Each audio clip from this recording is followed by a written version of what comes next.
we painted the entire outside of the building at Girard. Yeah. And it just, that trolley it's iconic. They used to call it the pickle. If you're a Fairmounter, you know what the pickle is. It's a trolley. So because it's green with the cream and the red, it's a really cool looking vehicle. And it was funny when we were picking out the colors.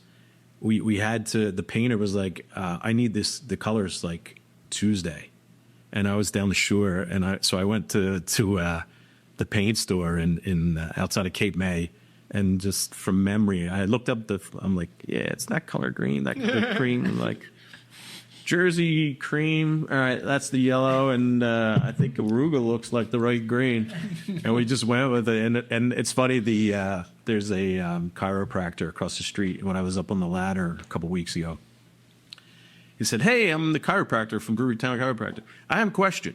I was looking out my office window, and the trolley came by, and it hit me. Oh." That's like the same. So my question is, nailed it. I'm like, what's that? And he's like,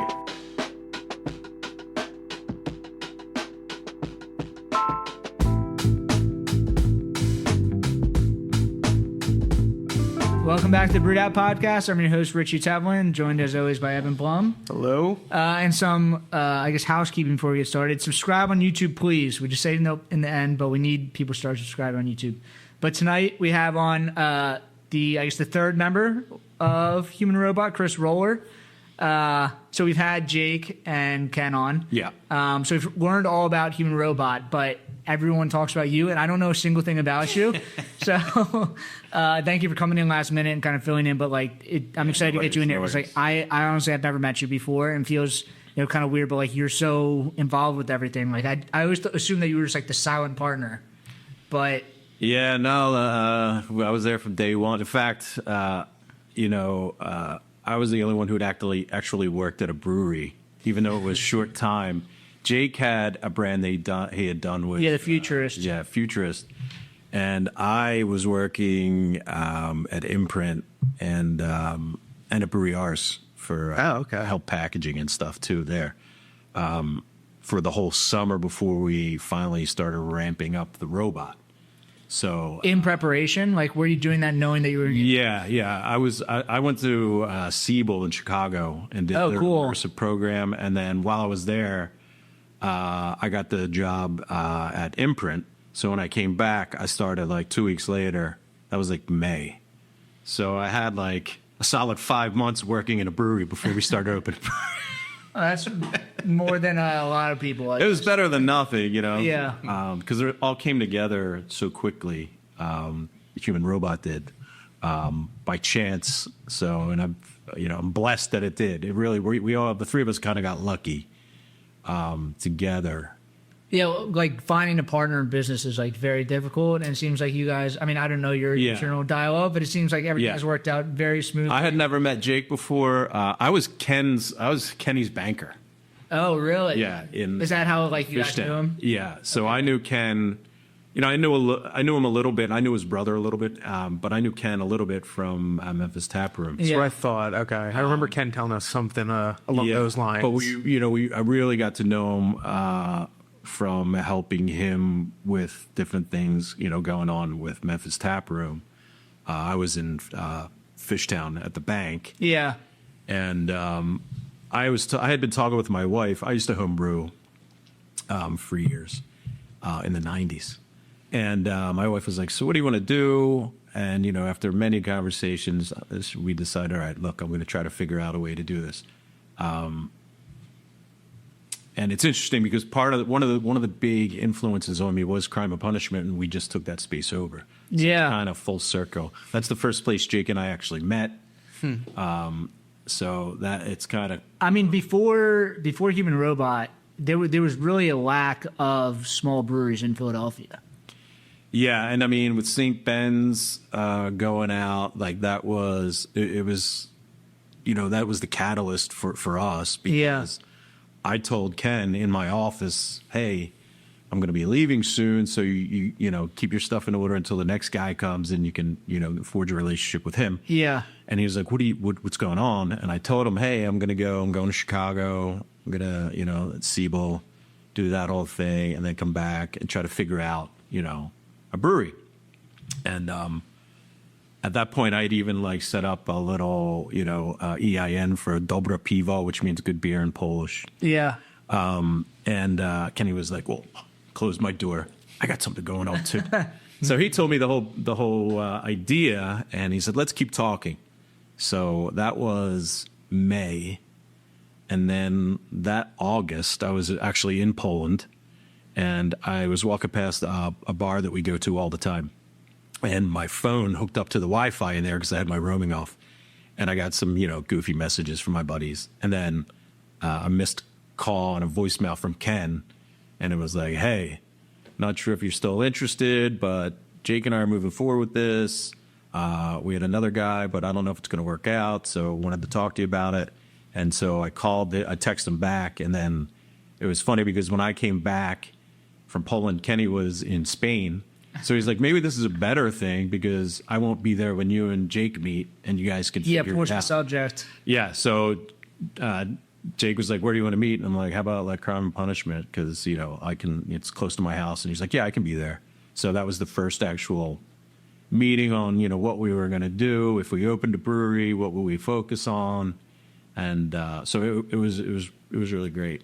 That's cool. Yeah. So you starting off your time at Imprint, that was kind of like the heyday of Imprint. It was like was that the smoothie days? I used to make the smoogies. I did. We make a smoogie light at Human Robot that we call Splash. Yeah, I spent when you guys first started, it was like the hazy IPAs and the splashes, and Yeah, I thought that was funded our lager program. Particularly since we opened 5 weeks before COVID.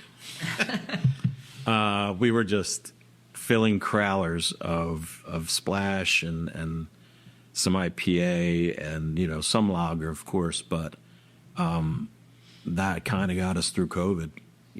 And when so Andrew was a part of it from the beginning. Like I guess you were the only one with brewing experience. Were you brewing? Are you involved in the production still? So what happened was Jake and I were in there, and I was up on the brew deck, and he's like, "Can you brew on this thing?" And I'm like, "Yeah, but we can make a beer." It's gonna take a couple minutes to figure out. Yeah. And he said, "Should we talk to Andrew, who used to be the brewer for St. Ben's?" So we met. We made a set of meeting with Andrew, and we talked, and we decided that would be the best way to move forward. He was familiar with the system. He was confident in his lager game. Did not want to make IPA, but it's coming from Imprint. Yeah. And ours too. I said, "Look, we'll make IPA. I'll have to push you a little bit on it," because Andrew was like 3 pounds per barrel. No way. And now I'll dump 4.5 in if he has to, or 5. But yeah, that's so Andrew came aboard, and it was good because he knew the brewery. He knew things that needed to be changed. We needed a new chiller. And he knew like what we really needed to do to get that place up and running. So that was skipped over like the lag phase of like you guys figuring out. Yeah. We just got right to it, and that. So you figure that was like, I think we took the lease over mid-September, and we got open by February. It's pretty quick. Yeah, so it was 3 months, waiting for TTB and PLCB always takes a little bit too. And what was the plan from the beginning you guys have now opened up 2 tap rooms in the last, 30 days? Yeah, 8 days apart. That's crazy. And the plan from the beginning was no distribution, or just because COVID kind of forced that subject, and then... Yeah, that was always... So my vision was always take what other half did and shrink it, rather than try to have a brewery, in 5 different cities. Yeah. Let's just have 5 different tap rooms in neighborhoods we thought would appreciate it and could sustain it. Yeah. So I wasn't sure about, the original location, obviously 5th Street, but they were building crazy down there, and they still are. So that's been great. But it was always an idea, what can we do to have a tap room in different neighborhoods that we could get beer to, and they could, support themselves. Yeah. So far, that's knock on wood, that's worked. Yeah. So, like your day to day is like, are you kind of like, you were a banker before this. Are you involved in the production at all? Or is that any kind of So we make so many beers over and over again that we now have.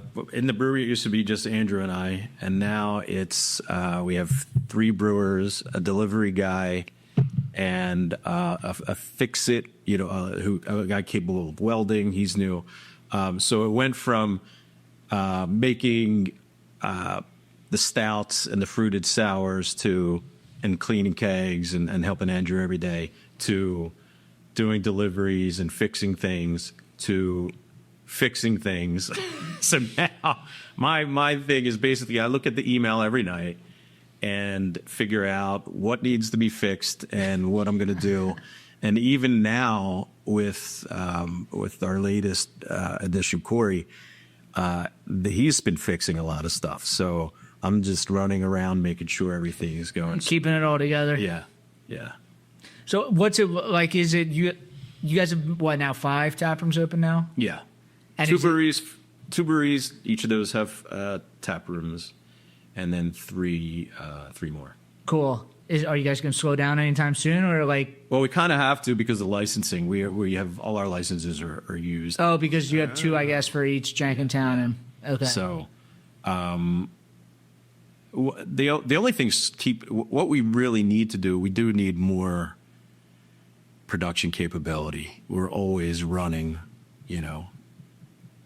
close to help. Yeah. Frankly, we need more tank space, which is a good problem to have. Definitely. Particularly when we sell all on premise. 98% of our beer over our through our own tap rooms. Yeah. So it's a great problem to have, but it is something we're constantly trying to wrestle with and figure out. What were there specific issues that you guys had to deal with? I mean, were you guys kind of aiming at crime and punishment, or was that just an opportunity? Because you guys have moved into some places that all used to be like you took over the spot in South Philly. Yeah, used to be that's Separatist. Yep. And then in New Hope, that used to be a brewery also. Are you guys just kind of looking at? Yeah, well, the issue with Great Bar, that was the outlier just because that needed a total build out because that had been decimated in a fire. So we actually built out that whole thing. Oh, it was a shell when we got it. It wasn't even drywall. So they were in the process of doing that. So we had to do everything there. The other spots, it's easier, obviously, when you can jump in and you don't have to build a bar and put in draft lines and all that kind of stuff. So that seems to be something that works for us. Even Jenkintown, it's funny, when I was a banker, I worked in Abington. I actually worked on the original loan for Guildhouse Brewing in Jenkintown. Before it became Neshaminy Creek, and then we bought it.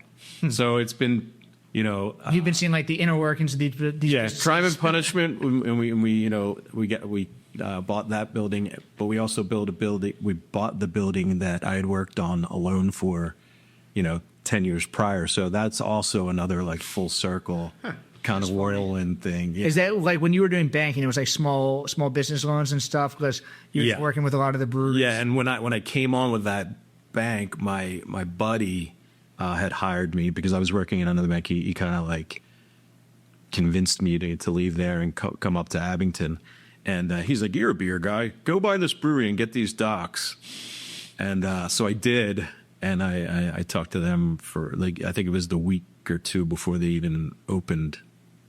Might have been a little bit longer, but so, and now crazy. Yeah. It's kind of sometimes you just, the world works. Strange way. So I guess you're heading to do McGlinchey's after this. Oh yeah. 'Cause I guess they're shutting down, but you said you were going there like in between classes, I guess, in college. Yeah. So you kind of been involved in, were you just drinking beer there? Or like, have you been kind of involved in like the Philly beer scene? So it's funny. I used to write for a small Philly beer The Nats Outpost magazine, and I wrote for a magazine in the 90s. I covered a few breweries. I remember my first article, I think, was either Split Dice Skull, the original Split Dice Skull, or Pretzel City when they had just opened out in What is Split Dice Skull? Is Dune Bar doing something with that? It's a barley wine festival. It was always a barley wine festival the day before Easter. Okay. And they're rehashing it for, I think it's this Sunday. This Sunday, Meredith's working on it. Yeah, Meredith's doing it. And it was always just, all these crazy barley wines. This time it seems like it's got some spirits going, some hoppy beer, and Do you have a barley wine. Do you guys have a barley wine? Yeah. I'm a big barley wine guy, so. Really? I can't stand them. I love. I just had one from the Seed the other day. Yeah. Oh my god, that was fantastic. Yeah, Amanda does a great job over there. Do you guys package that, or is that just on draft? We're going to bottle it. It? Yeah, we brewed it. It's probably about 8 months old. I don't think I've ever seen a bottle from you guys. Is that... Yeah, we've bottled. One of my Just favorite stouts? beers, Silt, which is a northern Pils, German Pils. That we used to bottle. We had a guy come in, and we would run bottles in Jenkintown. He would bring the bottler on his truck. Is it Never went smoothly, though. Is it the big bottles, or is it like 12 ounce? They were 12-ounce Oh my green God, glass. I can't imagine. 12-ounce green glass. So sexy. Hello. I miss them. We have a small Maheen bottler in our warehouse that we've run water through it to see how, but to get it rolling, but we just don't have the time to really put an effort into it. But maybe. Yeah, you got to bring it back to life. Yeah, that's because I actually found some bottles that we did last year in our walk-in, and we cruised in those bottles. Nice. So I took one down the shore this weekend, and it was fantastic. Was it good? Yeah, it was fantastic. Nice. Yeah, it's good. That's good. So, we've been talking a lot about Philly Beer Week recently, but were you involved in Philly Beer Week at all? No, Because Jake said that he was not a brewer, but he had been involved in kind of Philly beer scene. yeah, I would go to all the events. Yeah. I had the app on my phone. My wife is a big beer lover, Yeah. so we would basically plan our week out when it was Philly Beer Week. Yeah, start mapping out where you're going. Oh, this is here, this is there, we got to go over here. So that was always a big.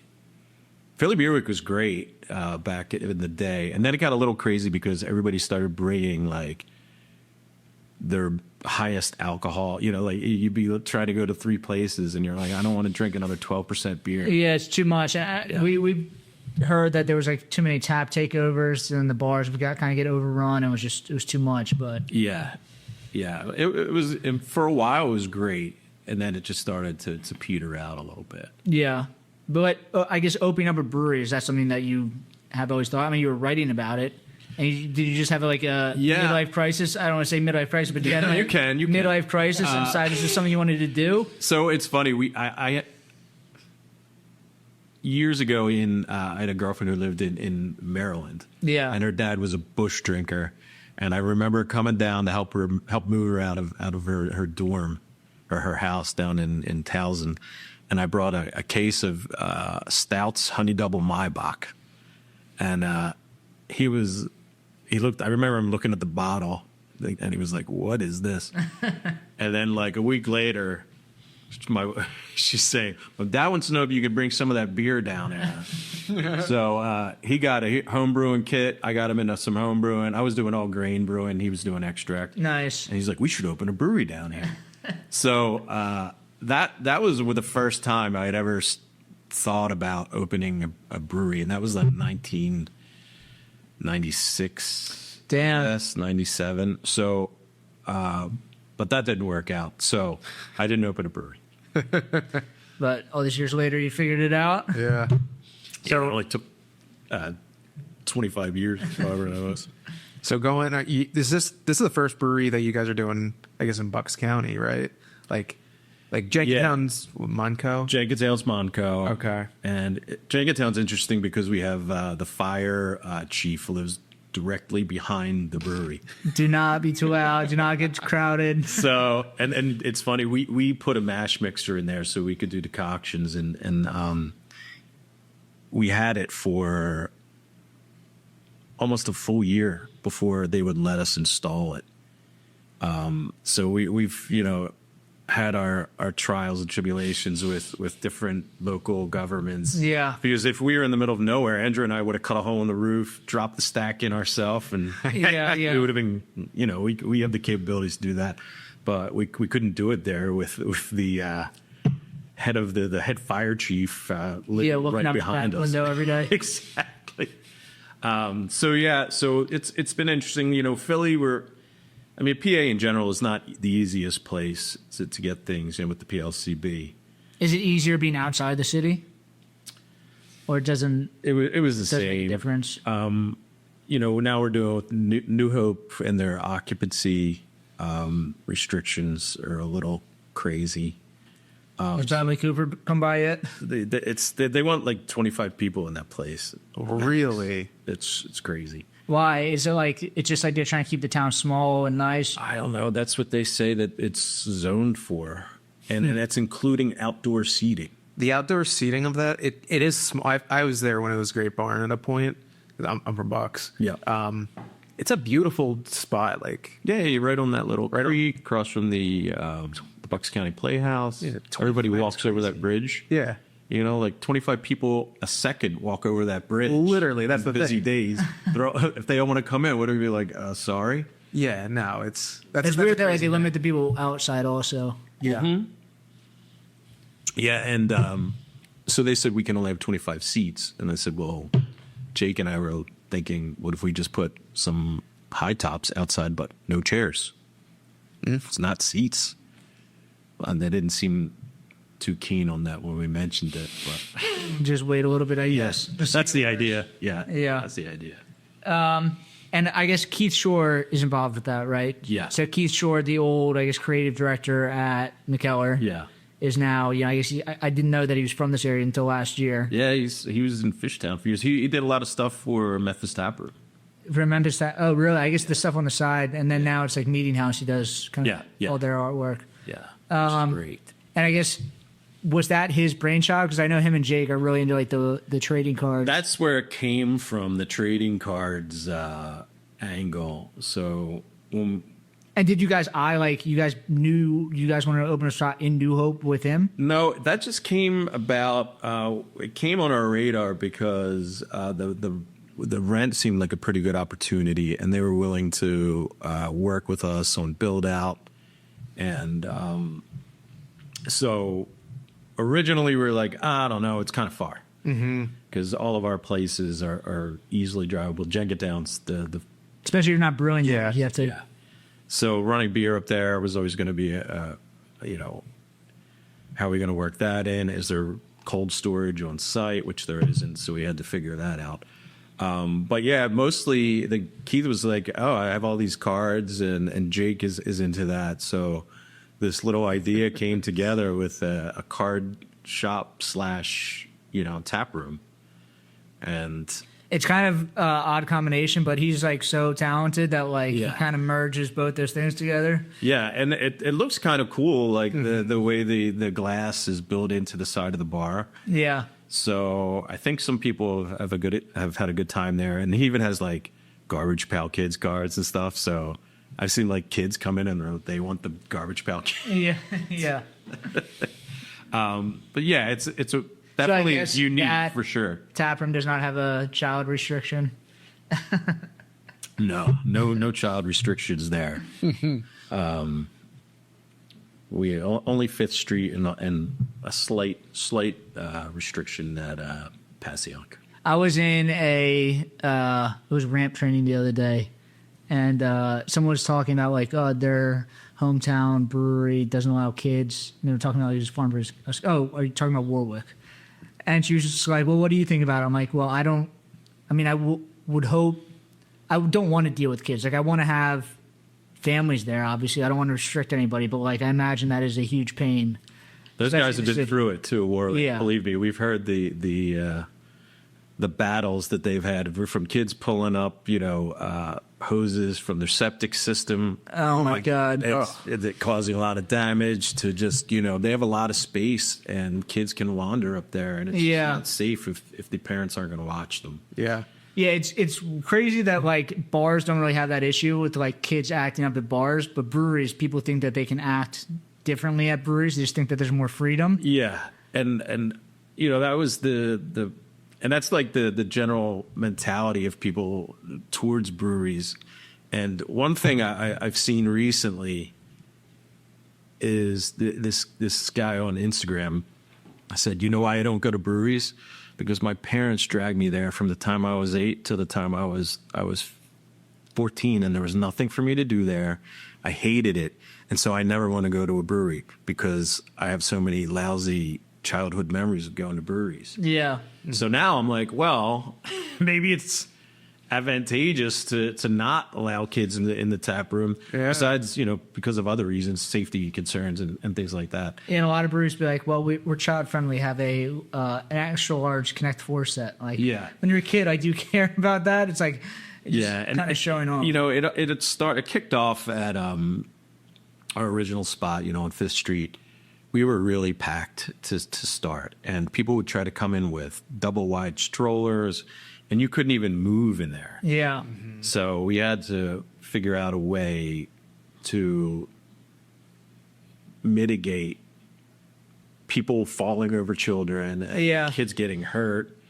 And then, you know, even like places, South Philly, we get on our Instagram, people are like, you know, hey, I really like coming there, but I don't like coming there with my friends and there's little kids running around all over the place. Yeah. So it's hard trying to find the in between where every Yeah, the brewery is kind of the third space. It's kind of like, you know, the pub where it's like go hang out. It's not just like go there and chug shots, but yeah. finding that, you know, like you said, the balance between like, you know, this isn't daycare. Yeah, particularly there we don't sell food. Yeah. So I'm Like, why are you bringing them anyway? right. You're not going to what do you bring? We don't have anything there but alcohol. So it's a slippery slope. You know, there's a lot of families in that neighborhood. You want to keep everybody happy. So it's a fine line, constantly walking, trying to figure out how to keep everyone, you know, happy.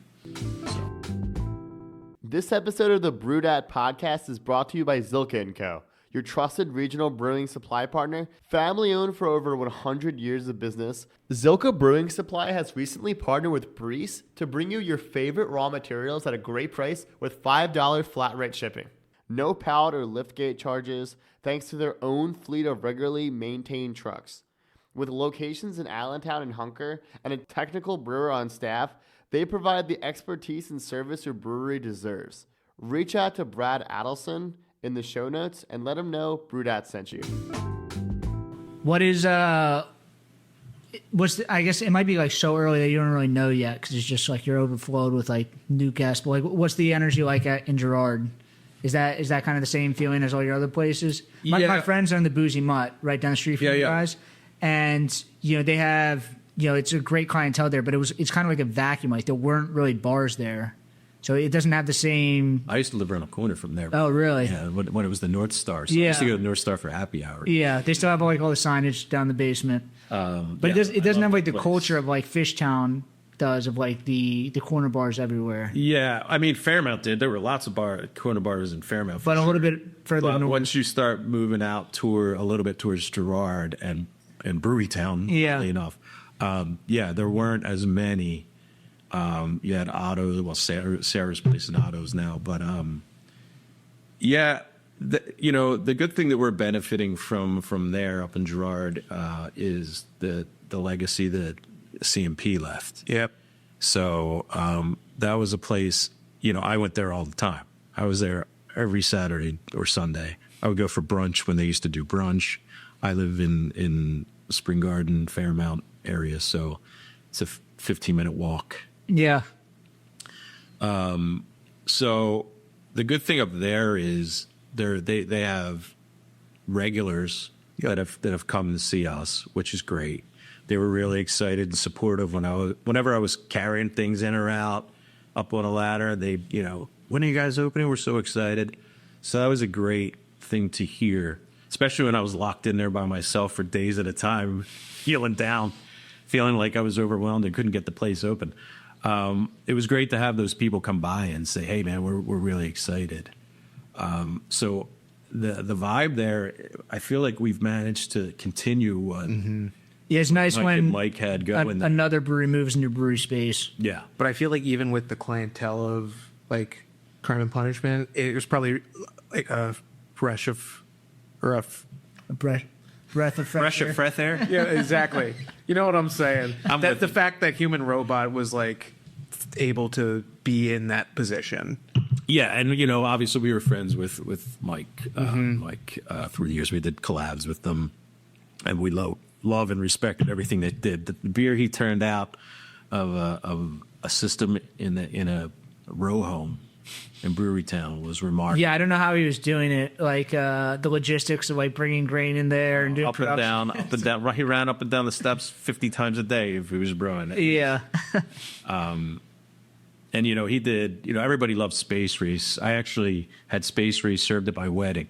No way. Yeah, I went to those guys and asked if they would do that, and they were they knew Eva, my wife, and myself, and they were like, yeah, we'll give you a sixto for the wedding to take, and but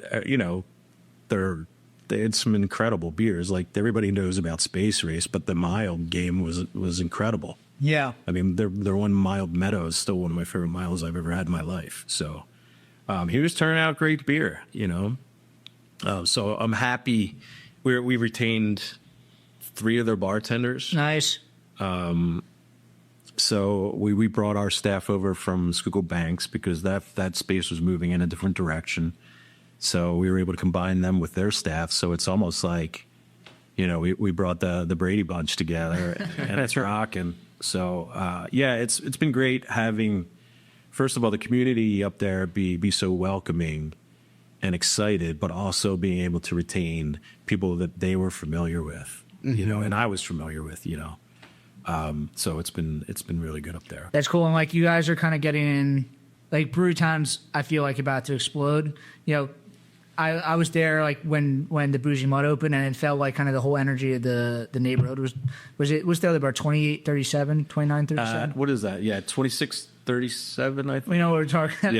Yeah, it's. Yeah. I think it's the address. I think it's 2637. Yeah, but it feels like that whole street Gerard is like about to take off. So it's nice that you guys are kind of like in there. Yeah, I mean, behind the whole area behind our building was just a field. Yeah, Before the area behind the Boozy Mutt, yeah, they just put those. it was like when I moved in there in the mid '90s, it was a lousy supermarket that was like slowly dying. Yeah. And finally it closed. Then they knocked it down. We had the furnace party there. What's the furnace party? Furnace party is infamous. It was actually hosted by the Crime and Punishment guys, partially, but it's a big. It's a Philly folklore for sure. This crazy letter that went out. You have to Google it, furnace party, because it's really. It's just like an underground. It's one of those things when you read it, your brain was like jumping out of your head saying, it does not compute. And then it turned into a party on a Saturday, and it was great. And now there's condos in town, built on that site. Yeah. So, which is right behind the Boozy Mutt. Yeah. North Star. So I feel I've not been to Doubles yet, but the Gerard spot is a little bit fancier than the rest of your places. Well, it's so funny because when we were doing it, Kenny, my partner, was like, all right, well, this is going to be the crappiest of all our places. And I was like, thanks.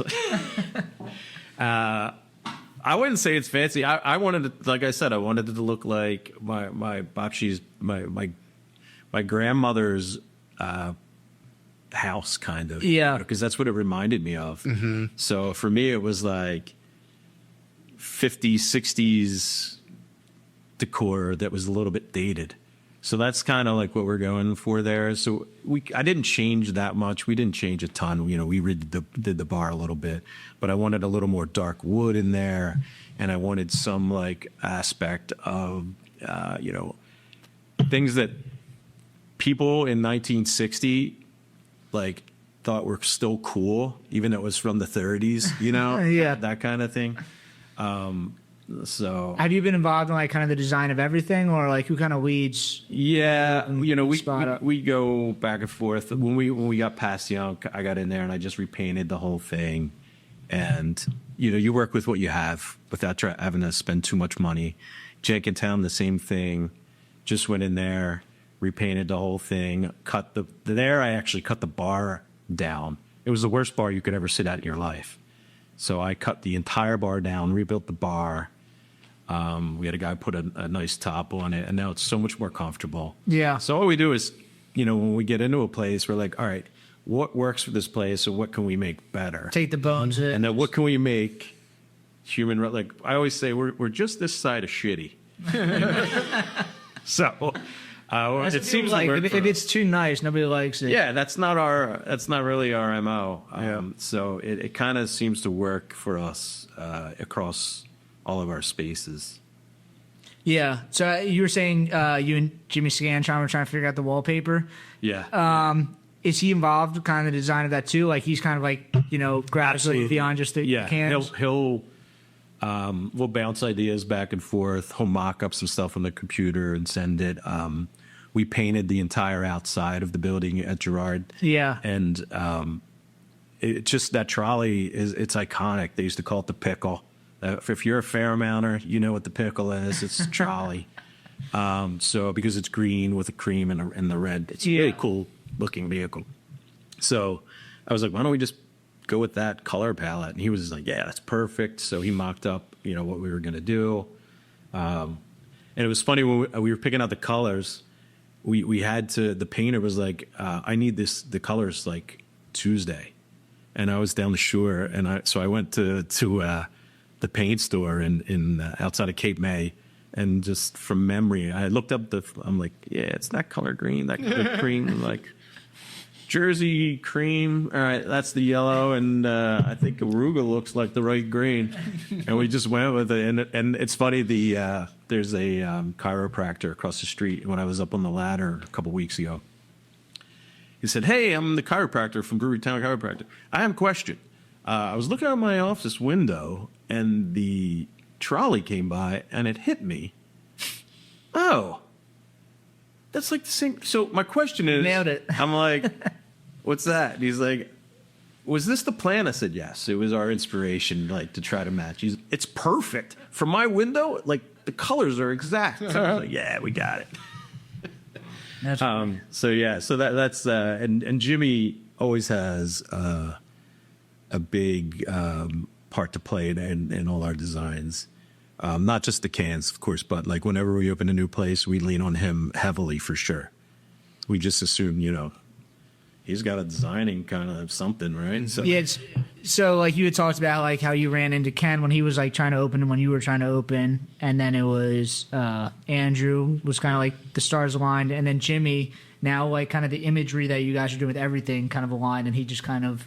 Yeah, I'm always playing with Jimmy over dogs. Jimmy wants to put a dog on every label. You don't like the dog? I'm like, all right, look, I feel like, our logo, because it's funny. We hired this Flemish woman to do our logo. She was great. And we Which one? The circle one, the HR? Yeah, it's on the cans. Yeah. You can see your can. So we, like, the three of us just fought over that logo for like 2 months before we finally agreed, yeah, this is it. And then now it's like the dog is everywhere and you don't see that logo anymore. And I'm like, I love the logo.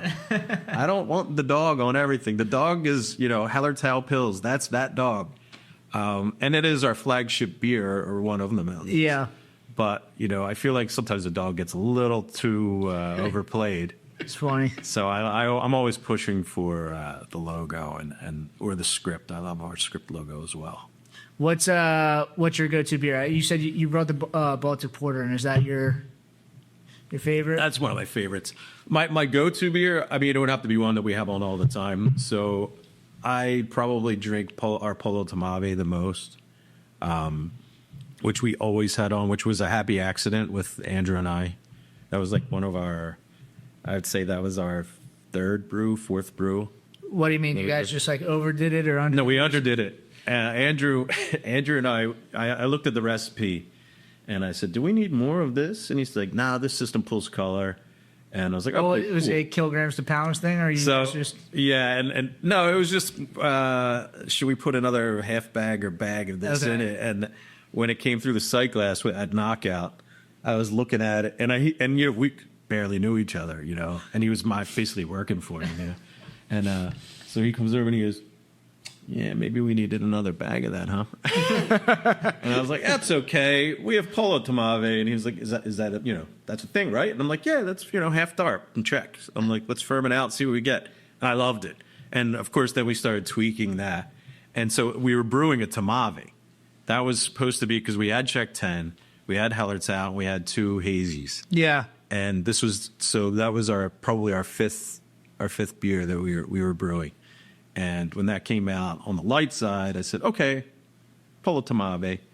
And we loved it so much that we didn't brew a Tomave until 2.5 years later, even though that was what we were trying to brew that day. It kind of worked out that way. And that was the original milk tube, is the Polo Tomave. And Jake said that you were the first one that was doing that? Yeah. Yeah, that's kind of a funny thing, that whole situation, because we got the standard glass for drinking Kolsch in. And back then we had the soda gun. We had Diet Right on the soda gun, and I would just be cranking the Diet Right in those little glasses, and I would have a milk pour of a Polo Tomave like during lunch. And one day I was like, "Oh, what if I, try to do a milk pour in the Stanu?" Because we had just gotten those in, and it was a pain to do, And I was like, and he's like, "What are you doing now?" I was like, "Oh, little baby milk pours." So then it was funny that night, and that was a I can't remember if it was the week before, but anyhow, it was a Monday night, and I was watching Netflix by myself at home, and I got a phone call at like 9:15 from Jake. And I'm like, "Oh, he never calls this late. Something's wrong." What's wrong? I'm like, "Hello." He's like, "Yo." I'm like, "Where are you?" "Oh, I'm at the brewery." I'm like, I could tell. It's like, "Yo, your stupid milk pours that you're drinking in the Stunnet? I got an idea. Milk tubes." And I'm like, hit pause. "What's that?" He's like, "Milk tubes." I'm like, "Oh, okay. Yeah, cool." He goes, "All right, putting them on the menu." I'm like, "Okay." And I go back to watching. The next morning I come in, and he goes, "I got something new." "What's up?" "What's today?" And I'm like running through the Rolodex in my head. I'm like, "I don't know. Is it Arbor Day? Flag? I don't know." I'm like, "I don't know what." He goes, No, what day of the week?" I go, "Oh, Tuesday?" He goes, "Not anymore. It's Tubes Day. We're going to do $2 tubes." And so he was the guy who put it into play, and then it went bananas. Yeah, I mean, in my opinion, that's where you guys kind of went nuclear. It was like you guys were like a great new brewery, Yeah. and when the milk tubes came out, it's just like you guys immediately got this national attention from that. Yeah, and then people started doing them everywhere, even if they didn't have a Lucre faucet, they'd be trying to do. Yeah. And we would have to be like, "Hey," so we actually owned the term milk tubes. Yeah. Yep. And Tubes Day, I believe. But we would just try to be cool about it and say, "Hey, if you guys are going to do them, any shot you could just mention us in your, Insta, or, don't call them milk tubes, anything like that." So, and then there were all these people, this backlash that was also kind of funny. I remember I was on a Reddit thread, and it was Human Robot, because my buddy sent me, "Yo, you guys are on this Reddit." The Reddit people are crazy. They really are. They're nuts. One guy was like, "Remind me never to go there on a Tuesday." I'm like, "We don't put you in a headlock and say you will do a milk tube." We were just like, "Hey, if you'd like to do one, they're $1 cheaper on Tuesday." Yeah. So the milk tube thing. It's funny. It's obviously people still come in and rip tubes, and whenever somebody's from out of town and they're in town, I always say, "Oh, let's do a milk tube together." It's died down considerably from the hype that it used to be, but come Oktoberfest, we'll have our milk tube relay race again. I saw that. I just got announced. That's fun. It's always super fun. Yeah, that people go crazy for it, and it's a good time. Nice. So now that you have the 2 tap rooms open, it's are you just in this state of finally have some time to chill? Yeah, I went down the shore right immediately. I was like, "I'm going down the shore." I'll be back at some point. So, but there's been some upkeep. But of course, I went down the shore. We got broken into twice in 3 days. Really? Welcome to the neighborhood. Oh man. Yeah. So hopefully we've got that all squared away. and that doesn't continue. Yeah. Thankfully, they didn't really damage much. They mostly just took beer. So Like cans out of the fridge. yeah. No way. They looked through the register, but they didn't really mess with anything else. They didn't mess with the iPads. I guess they realized you can't really use the iPads. I was at I used to be head brewer at Philadelphia Brewing. Yeah. And I came in New Year's Day to like finish up a beer, and there was somebody that had broken in. They didn't steal any cash. They stole beer, but they were still there. Oh, really? Yeah, I mean, I chased them down the street, and the cops came, and he came back. It was insane. But yeah, hopefully you guys don't have to deal with that. Is that like, I guess opening up each spot? There's like, I'm not that you guys are doing people breaking in all the time, but like there's probably like little things in each spot, like, hey, this is how you close and like make it set up. We obviously having the 3-4 places that we've had, we have standard operating procedures across the board. Do you guys have a playbook now? Like you guys have what, 6 spots now, 5 spots? Yeah, every night we just ask the bartenders to give us a rundown on how the night, just paint us a little picture of what would happen that day. Yeah. Any emergencies that happen, obviously you call us immediately. But so every night we get an email from each person who closed saying what happened, what beer they need replenished, because we have run beer in the morning. And so as long as everything's, and what broke, that's what I pay attention to. So I'm like, I guess got to go fix that or go to Home Depot. Like the Home Depots in this area must just think that I have my own contracting business. Fairmount Hardware probably thinks so too. Here, like a plumber. But yeah, so basically that's so we have an idea, a snapshot of what we did that night, and then of course we get our sales results for the day too. So it's nice to be able to put that together, and you always have an idea of what's going on. Nice. Because we're at 5th Street every day, just about. Is that's just the headquarters? Yeah, Jake and I are there every day. And it was weird not going, because when we were getting Gerard open, I wasn't there for like almost 3 weeks. It was so strange not being there every day. But we run back, and today I was at Gerard 5th and South Philly, and Jake was up in Jake today was hanging sound panels in New Hope. So every day's a new day. It's bouncy in there when a bunch of people get in there. The echo. Are people buying the trading cards? Like, is that people are treating like a? Yeah, we've had some, like, there's a new thing there. It's going to be, I think, once a week or once a month, like a little trade thing. I'm not into that, so I don't know what the terminology is. Yeah. But yeah, I mean, every day, because it's a separate transaction, so I see the results, and people are buying cards every day. So It's baseball cards as well, too. Like, it's mostly baseball cards. Right? Yeah, we have a bunch of stuff in there. I know Pokemon cards are so hot. Yeah, there's Pokemon cards. Are there Pokemon cards? Okay. Yeah, there's curious. Garbage Pail. What is Garbage Pail? You said that before. I think there's Garbage Pail kid trading cards, right? Yeah. They were, oh gosh, what was it? It's like a spoof. They're like spoof cards off of, was it Cabbage Patch? Cabbage Patch Kids, I think. Yeah. And they're just spoof like brands. Like, I don't even know how to describe it, but they're all kind of like withered and like goofy. Like there's a lot of comedy to it. Got it. You're fun. I used to have those as kids as well. That's definitely Google that. Yeah. Yes. That and the Furnace Party. Yeah. Oh, you have to Google the Furnace Party. It was kind of funny. Was it last summer, I guess? When the soccer clubs come and play at the lake, we went to Arsenal Liverpool, and myself, I'm a massive Arsenal supporter, and so we had a big thing over at XPN's facility, and a guy, did a thing for people who aren't from Philadelphia. And he had the guy who used to eat the chicken every day. The roast chicken guy. Yeah. And then they had Philly Elmo. And then he had the Furnace Party. And it was funny because it was telling people about the Furnace Party. And everybody was sitting there like, what the hell?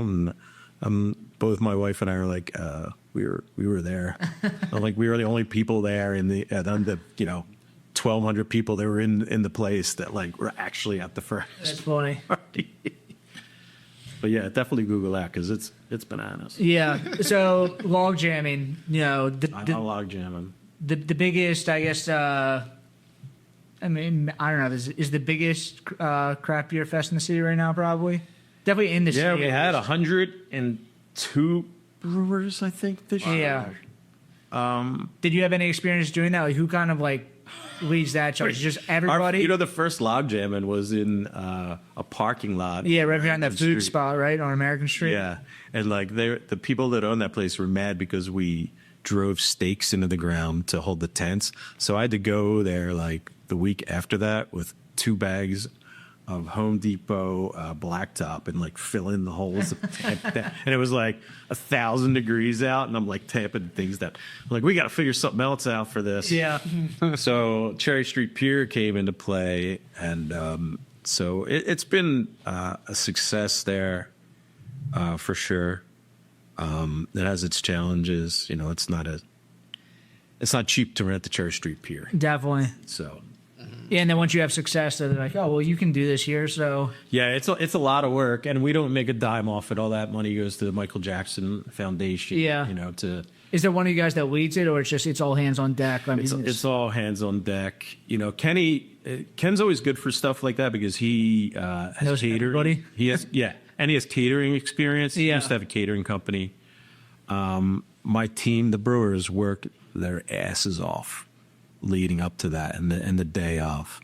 So, you know, we load in and we break everything down. So those guys, you know, Andrew, Caleb, Dylan, they just work their asses off for that. And Oktoberfest, which is coming up in September. I think the Oktoberfest, it just gets overlooked because log jamming's so big. Yeah, for sure. And Oktoberfest is a cool premise. You know, we do USA versus the world. We bring in all these stellar German beers and Oktoberfests. And then, you know, we get a bunch of our friends. We try to keep that local-ish, you know, but, you know, we get the Schilling guys send us beer because we're good friends with them. Yeah. The Seed, of course, they're like our sister brewery. Yeah. They always come down for that. And then, you know, Bond Place usually participates. And, you know, we try to get like some local guys to do that. CMP used to do it. Is he still going to be at the same spot? Yeah, it'll still be right across from the brewery on Germantown Ave this year. We're looking at maybe next year doing something at the Oval by the Art Museum. Nice. We'll see what happens with that. Because, you know, it's not super easy dealing with the city for anything. So No, but that's a nice spot. I think, who is it? The putt. What's the putt? Oh, Liberty Grounds. Oh, yeah, the Grounds. guys from Liberty Grounds. They do the beer garden there. Yeah, like every summer. Yeah. Have you guys ever thought about doing something like that? I mean, you guys have the tap rooms, but I mean, because you guys only sell like over the bar, like do you guys ever do pop up stuff like that? Well, we did do one. We had an Oktoberfest like beer garden in that same spot for a while. I think that lasted for like 3 months. Wait, in the Oval? No, in the In the like the sunk down area? where we had the original log jamming Okay. at the caterers. Yeah. We did something there for a while. And that was good. We looked into doing where on Frankfurt Ave. It's just one of those things where we're just stretched so thin now that we can't do. Yeah, you said before, it's a good problem to have, but like you're trying to spread beer out everywhere. Yeah, yeah, we just can't do it, you know. So we're maxed out on our licenses right now and maxed out on beer. So we do the Jenkintown farmers market in the square over the summer. They usually do it like once a week, so we're there for that. But other than that, I've always wanted to do the Fairmount farmers market, but there's already Huga sells beer there, so I don't want to, you know. Step on their toes. Yeah, and I mean they're right down the street, so. Yeah. Yeah. Yep. That's always a tough thing when you're having to lug a bunch of stuff off site and get people to staff it and keep the beer cold. So it's not an easy gig. for sure. Have you guys just been growing like the taproom staff? Like, I mean, it's probably tripled in the last 3 years. Yeah, Is that okay? I mean, the great thing about it is, so first of all, our staff, we have a lot of our staff that was pre-COVID even. Yeah. We've had so little turnover. Yeah, like when I walk into your tap room, like I recognize everybody. Where it's not normally that you go into a brewery, you know, like I know all the bartenders here. Yeah, we've had very little turnover over the years, which I appreciate. I certainly appreciate that. Our staff is great. Everybody, what I love about it is nobody rolls their eyes when we demand that every beer be poured as perfectly as possible. Yeah. We do constant training. You know, we had the guys from Lucre, Pilsen, they came over. We did perfect pours. We constantly do Lucre training.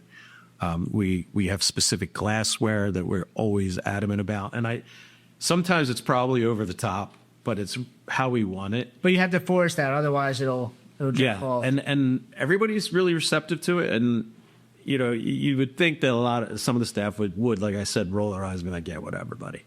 But when I pop in and I look at beers across the bar and they don't know that we're coming or whatever, every single beer looks the same. So everybody, and they take pride in it. They really do. And that's something that gives me joy, just because I think they see the value in pouring a proper beer in the style glass that it deserves, to give the client the best sensory experience for that beer. Yeah. So everybody gets behind it. You know, when we had the staff from Carbon Punishment that we were going to keep on, we had them in there. They were practicing their pours at 5th Street. You know, we gave them a whole Lucre training day.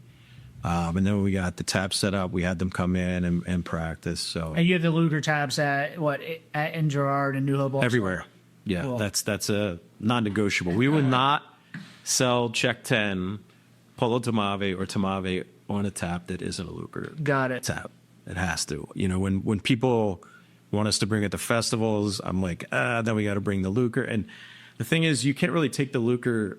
Yeah, how do you do that? Do you have a jockey box with a Lucre on it? We do. That's the portable milk tube thing, because you know they would invite, like, I put my underwear in that thing one time and used it as a carry-on. My socks and underwear were in the little. What is it? We have a little. It's like the size of a Playmate. Yeah. And with coils in it. Okay. It's a single jockey box. Yeah. So I had to take that through. Oh. So I'm like, I got my socks and underwear and a T-shirt all wrapped up in there and jammed in there, and the Lucre tap sitting inside there. Like, what is this? I'm like, it's a beer tap. Because I was going to, I think that time I was either going to Tripping Animals in Florida, or I was going to the Heist in North Carolina. But anyway, they really wanted us to do milk to pours. So I'm like, all right, well, we got to do them like this. But we don't generally take that. We don't recommend that people bring them. Well, it's not the perfect situation, like the whole thing. Because to properly pour it, you have to have the tap in the glass. Yeah. And if you're at an event where these glasses are not sanitized in between drinking, you can't really. It's going to kill it anyway. Plus you're spreading germs between people. Definitely. So they don't work at, you know, events like that, where we've gone to Stitch Fosses. We have German Stitch Fosses, have a similar situation. It's just gravity poured. So we take those, but we don't put that in the glass just because it's unhygienic.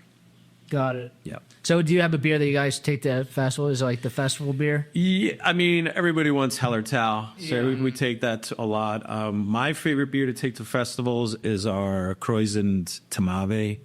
I just think that beer shines when we Croydon it and we put it in that. Magic happens. It's live.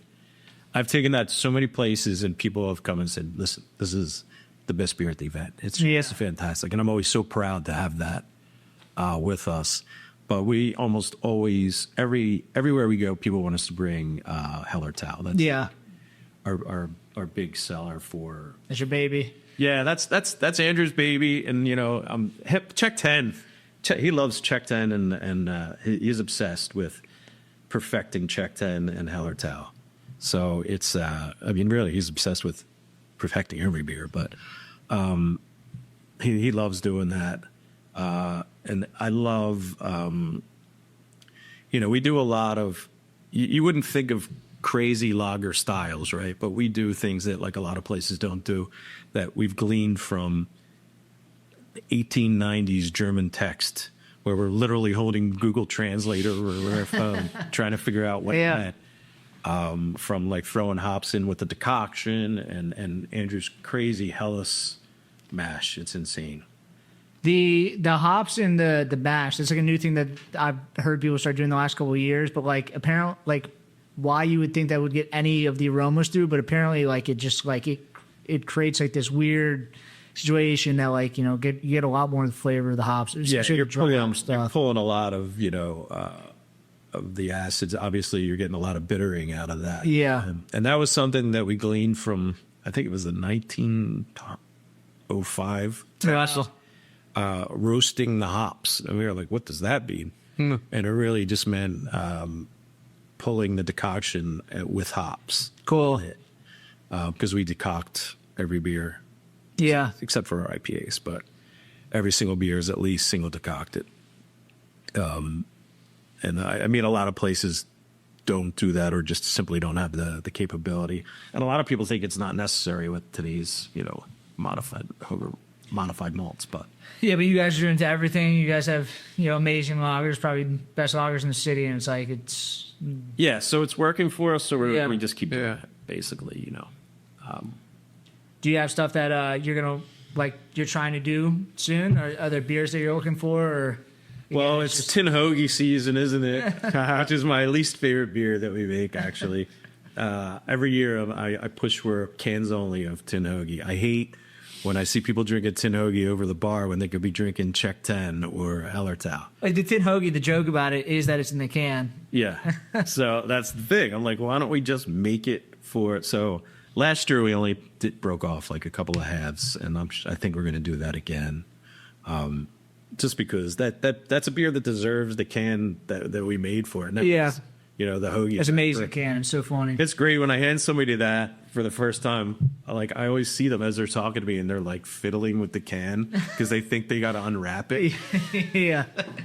Like too realistic. It came out great. That was Jimmy made that perfectly. That wrapper. And that's a reference to Jake's older brother. Yeah, it was like talking about Coors Lights or something. Yeah, he'd be like, grab me a Tin Hoagie. So a little ode to him, who I just actually met at New Hope last week. Nice. So never met him before. So that'll be coming out. We always do that. That's the Eagles season beer. Yeah. So we always try to get that out before the Eagles opener. So just tailgate beer. Yeah. So that'll get packaged this week. Yeah, we just had Hannah from Love City on because Yeah. Jason Kelsey's always drinking Love City beer, Yeah. but then he's also always drinking Human Robot beer. Like, this guy owns a brewery. Yeah. He's always drinking other people's beer. Yeah, he's great. I mean, that guy's been great for us too. You know, like, I mean, he wore our Human Robot hat on CNN and on his podcast and all that. That was so cool. Yeah, I was getting texts left and right. Dude, you got to see CNN right now. Kelsey has your hat on. But his studio that he had a little office, I think, over right by us. Got it. So we would sneak in, and we just told everybody, you know, don't text your friends, don't tell anybody, just let the guy be. Yeah. Let him enjoy. Because I have a place in Sea Isle, and I see how he's just. Yeah, it's got to be tough. He's like, every time he walks out, his poor, you know. I don't know how he does it. Like, he's like trying to live like a normal life, but like, I get why celebrities like try to remove themselves because like everywhere he goes, it's like he can't do anything. He really is just a regular dude. He's a great guy to talk to, and it's, you know, and I think that's part of it. People like see him and they're like, oh my God, and then they talk to him for a second and they think, you know, oh, he's just a regular guy. I could talk to him forever, you know, but they don't realize, like, you know, give the guy some space. Yeah. Makes sense. Yeah. And I mean, and they bought a place right in the heart of Sea Isle, right, you know, by all the spots. I think he likes the love. He likes the love. Yeah, he like, does. Just too much. And I would have been like, sometimes. I'll be down Townsend's Inlet. Yeah. Well, nobody's going to bother me as much, you know. Yeah. Cool. Well, thank you for coming in. It was nice to get to know you, learn a little bit about you. Nice to meet you guys. Cool. So I guess you're headed off to McGlinchey's after this. I am going to McGlinchey's. See her off. Excited. Get a London Pride. Yeah. Hopefully someone buys that soon. I would hate to see that. kind of Smooth. go away. Yeah, I think some people are already That's angry good. for it. So the only thing is they're going to lose the smoking aspect. I know. I mean, That's the thing. Like you're wondering if one of those places it needs the smoke to keep it going. I yeah. worry about it. I wonder what the fine is now. Is there like a fine that you can just be like pay like like we're just gonna pay like? I think like, they shut you down. I don't even know if. oh really? They're like that. But that place, grandfathered in? oh my god! Just that place had a famous painting in it. A guy setting duck decoys out. They tried to get it redone years ago, and it came out. It was a disaster. But I didn't even know that thing was there until I was there, like at noon on a Saturday once. Because it was so smoky. Because it was so smoky that you couldn't even see the other side of the bar, and you couldn't see that wall. So it was just so smoky in there back in those days. That It is like when I talk to kids my age now, or like kids younger than me, that like aren't in the brewing industry or kind of like know the history of that bar. They always talk like, "Oh, that's the bar you can smoke cigs at." Yeah. It was Yeah, I mean back then you could smoke at all the Yeah. spots, but it was always such a great. They always had a great jukebox. They had good beers that were cheap. yeah, all the bar people we have on, like who was it? William Reed. Yeah. Tom Peters. Yeah. Even like I've heard like Casey Parker talk about like everybody like started off at McGlinchey's. Yeah, well, that's where I met Fergie for the first time. That was his first gig in Philly. He was Yeah. a bartender there, and that place was. I mean, you got a big mug of porter for 90 cents. Being on wild. porter, it was great. And Guinness was like $1.25, and you're like, whoa, whoa, whoa! I'll stick with the porter. Couldn't afford the $1.25. And pinch and pays. That's funny. But yeah, thanks for having me on, guys. I really Yeah, of appreciate course. Yeah, thanks for making the time for it, especially given the notice. Yeah. All right, and then follow us on YouTube, Spotify. 5 stars, engage with content, support. That's it. Thank you. We'll see you next week. Thanks.